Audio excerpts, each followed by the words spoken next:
Hello students, today we are going to study change in entropy during reversible process. We know that heat flows from a hot body to a cold body. It never happens that heat by itself flows from a cold body to a hot body. So that the cold body cools down and hot body warms up. This is the statement of second of thermodynamics. We also studied entropy, which is a quantitative measure of disorder of the system. There are several processes proceed naturally in the direction of increasing disorder, that is, increasing entropy. The change in entropy depends only on thermodynamic coordinate of initial and final states, means it is a state function and it does not depend on the path connecting the two states. In reversible cyclic change, entropy of the system remains constant. And in irreversible process, the entropy of the universe increases. There is one more relation between for the entropy, that is ds is equal to dq upon t. So let us study change in entropy during reversible process, that is Carnot's cycle. Carnot cycle is a reversible cycle. So consider Carnot cycle, which is shown in figure, and it consists of 4 operations. First one is from C1 to C2. In that case, heat energy Q1 is absorbed by the system at a temperature T1. Therefore, the change in entropy of the system is Q1 by T1. And this change is positive as heat is absorbed by the system. Second operation is from C2 to C3. There is no change in entropy of the system, and as no heat is absorbed or rejected by the system, means C2 C3 is adiabatic curve. Then third one is from C3 to C4. Heat Q2 is rejected by the system at a temperature T2, and the change in entropy is minus Q2 by T2. The change is negative because heat is rejected by the system. So negative sign indicates heat is rejected and positive sign indicates heat is absorbed by the system. So this is a Carnot cycle. This figure shows a Carnot cycle, which is a reversible cycle, and it consists of 4 operations, means C1 to C2. This is one operation. C2 to C3. Second operation, C3 to C4, third operation, and again C4 to C1, fourth operation. Means it goes to, system goes to its initial state. So it is a reversible cycle. So from C1 to C2, heat energy Q1 is absorbed by the system at a temperature T1. So change is Q1 by T1, which is positive because heat is absorbed here. Then for C2 to C3, there is no change in entropy of the system, means no heat is absorbed or rejected, means this C2 C3 is an adiabatic curve. For the third operation, that is C3 to C4, C3 to C4, heat Q2 is rejected by the system at a temperature T2. The change in entropy of the system is minus Q2 by T2. This negative sign is due to heat rejected by the system. Then from C4 to C1, again there is no change in entropy of the system because no heat is absorbed or rejected. Again C4 C1, is adiabatic curve C4 C1.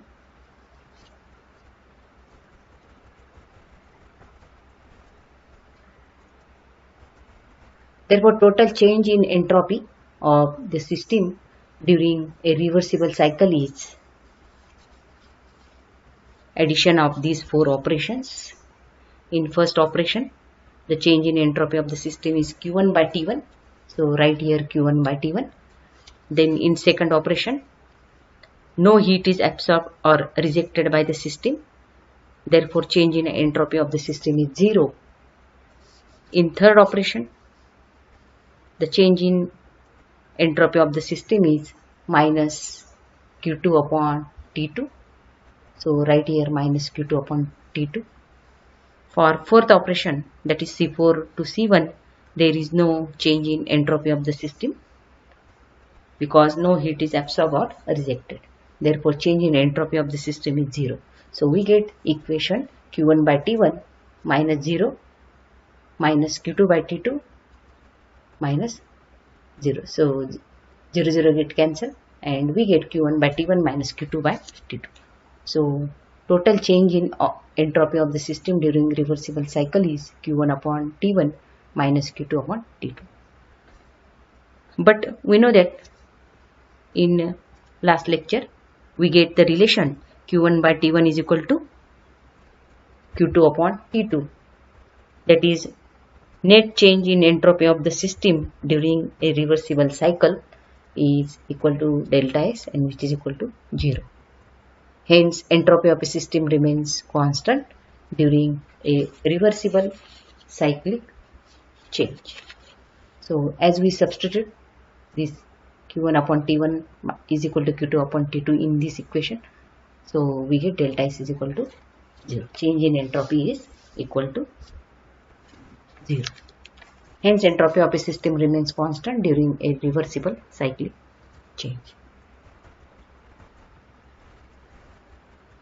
So let us find the total change in entropy of the system and surrounding. And we know that universe is a combination of system and surrounding. So let us find the total change in entropy of a system and surroundings. That is change in entropy of the universe means system plus surrounding is equal to 0 also.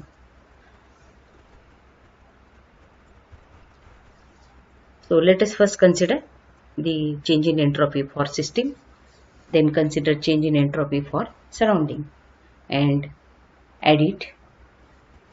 So we get delta S is equal to 0. So during C1, again we consider Carnot cycle. During C1 to C2, heat Q1 is heat lost by the surrounding or source at a temperature T1. So change in entropy of the system is minus Q1 by T1. So we consider here surrounding. During C3 to C4, Q2 is heat gained by surrounding at a temperature T2. So change in entropy of the system is Q2 upon T2. Therefore, and for C2 to C3, again the change in entropy is 0. Similarly, for C4 to C1, change in entropy is 0. So we consider only these two. So total change in entropy of the surrounding during a reversible cycle is 0.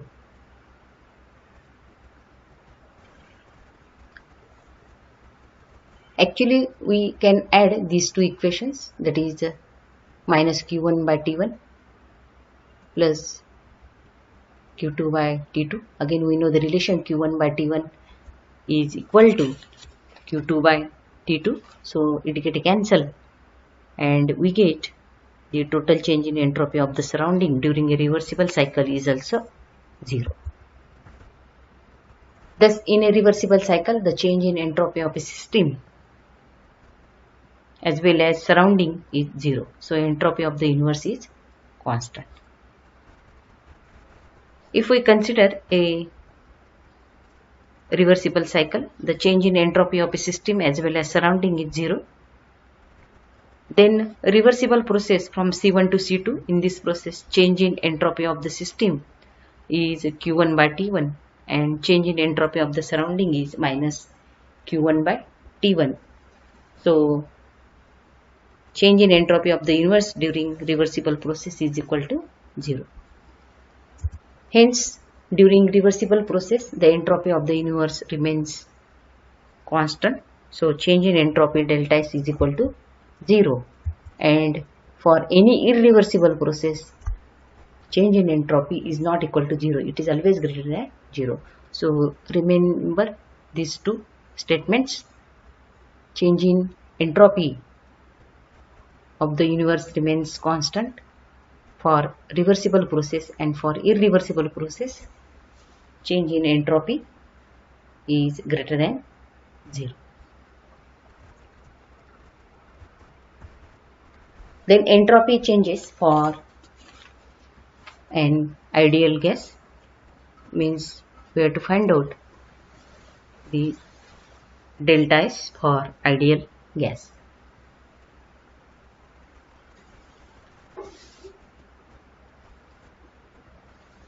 So in the previous relation, we have shown that entropy is a property of the state of system and is independent of how the state is reached. To make the process reversible, we must make change slowly in a series of small steps with the ideal gas is in equilibrium state at the end of each step. So for each small state, the amount of heat transfer to or from the gas is dq. We have to consider that dq is the amount of heat transfer to or from the gas. dw is the work done by or on the gas, and du is the change in internal energy. And we know that these are related by first law of thermodynamics as dq is equal to du plus dw. For 1 mole of ideal gas, dw is equal to pdv and du is equal to cv dt. Hence, putting values of these two in above equation, we get dq is equal to cv dt plus pdv. Putting value of dw and du in this equation, so we get dq is equal to cv dt plus pdv. For ideal gas, we know that PV is equal to RT. Therefore, from this relation, we get P is equal to RT upon V.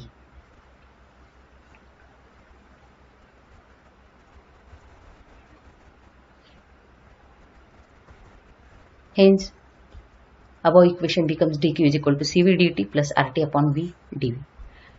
Dividing each term in the above equation by the temperature T, we get dq upon T is equal to cv into dt by T plus R dV by V. Again, according to definition of entropy, ds is equal to dq upon T.